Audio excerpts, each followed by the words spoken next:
पंडित परशुराम कामुलकार आणि पंडित वामनराव पिळगावकाराचे यादीन ओनू 7वे संगीत संमेलन थीवी माडेला जाता। गोरख मांद्रेकारान ते विषयीची माहिती दिली। वामनराव पिळगावकार शिष्य परिवार संमेलनान ताचे आयोजन केला। आयतार 19 नोव्हेंबराक सकाळी 9 ते राती 9 मजगती हे कार्यावळीचो संगीत मोगींग आस्वाद घेवपाक मेळटलो। कला आणि संस्कृती संचालनालयाच्या जोडपालवान हो एकूण कार्यक्रम जातलो।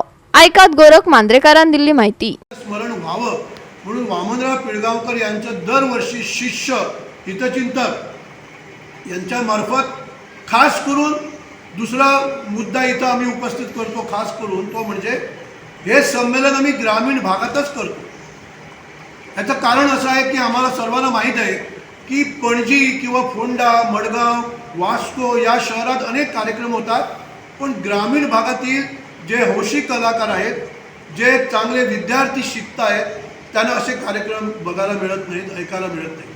आणि त्यामुळे आम्ही आता हा 7वा संगीत समारोह, याच्यापूर्वी 6 संगीत समारोह जी केली ती संपूर्ण गावामध्ये, विरनोड्या गावामध्ये, नागझर गावामध्ये, पिळगाव गावामध्ये, सांगोर्डा अशा तऱ्हेची आणि कुंडई ब्रह्मेशानंद मठामध्ये, जेणेकरून गावातील लोकांना संगीत संमेलन आणि ते कलाकार कशा प्रकारे आपली कला सादर करतात हे कळावं म्हणून हा मुद्दा आम्ही ठेवलेला आहे की ग्रामीण भागात मुद्दामी संमेलन करावं, जेणेकरून या ग्रामीण भागातील सुद्धा 2 कलाकार त्यांना व्यासपीठ मिळतं। इथं किरण रायकर म्हणून आहेत आणि झिनत गोवेकर हरमलकर ही एक महिला आहे, ती या गावातील आहे, त्यामुळे त्यांना सुद्धा इथं व्यासपीठ दिलेलं आहे। आणि त्याचप्रमाणे ज्येष्ठ कलाकारांचा सन्मान होतो। दरवर्षी आम्ही जिथे तिथे संमेलन म्हणजे आमचे चांगले कलाकार इथले शिवोलचे होते, मांद्रेकर, मनोहर मांद्रेकर आणि असे मोठे कलाकार होते, यांनी शिक्षण दिलंच, पण खास करून पंडित वामनराव पिळगावकर यांनी पूर्ण गोव्यात गेली 60 वर्ष आमचा त्यांचा जवळचा सहवास होता, म्हणून आम्हाला त्यांची अनेक गोष्टी त्यांनी सांगितल्या।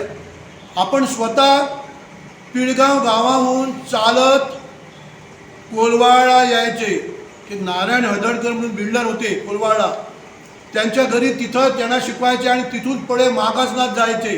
असे अनेक गावात त्यांनी चालून त्यावेळेला, इव्हन गोवा स्वतंत्र झाल्यानंतर सुद्धा असे मोठे कलाकार ज्यांनी भजन क्षेत्र झालंच पण नाट्य क्षेत्रात मोठं कार्य केलं। जुन्या नाटकातील चाली म्हणजे आमच्या म्हापशाजवळ गिरी इथं पालक शिक्षा संघ गिरी म्हणून गेली 40 वर्ष ही संस्था वामनराव पिळगावकर यांच्या मार्गदर्शनासाठी कला अकादमी नाट्य स्पर्धेत नाटकं घातली।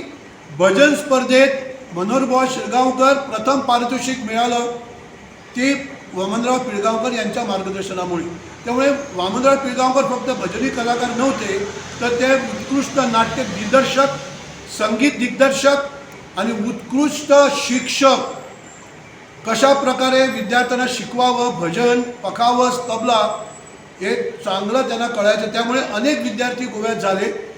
अनेक त्यांनी कार्यक्रम असे केलेले आहेत की मोठमोठे कलाकार महाराष्ट्रातील सुद्धा त्यांना मान देत असत, कारण भजन क्षेत्रातील उत्कृष्ट अभंग सादरीकरण आणि तो सुद्धा विलंबित लयीतील मास्तरांचं एक खास वैशिष्ट्य होतं की विलंबित लयमध्ये जय जयराम कृष्ण म्हणणे किंवा अभंग म्हणणे गोव्यात संपूर्ण त्यांचे वैशिष्ट्य होतं।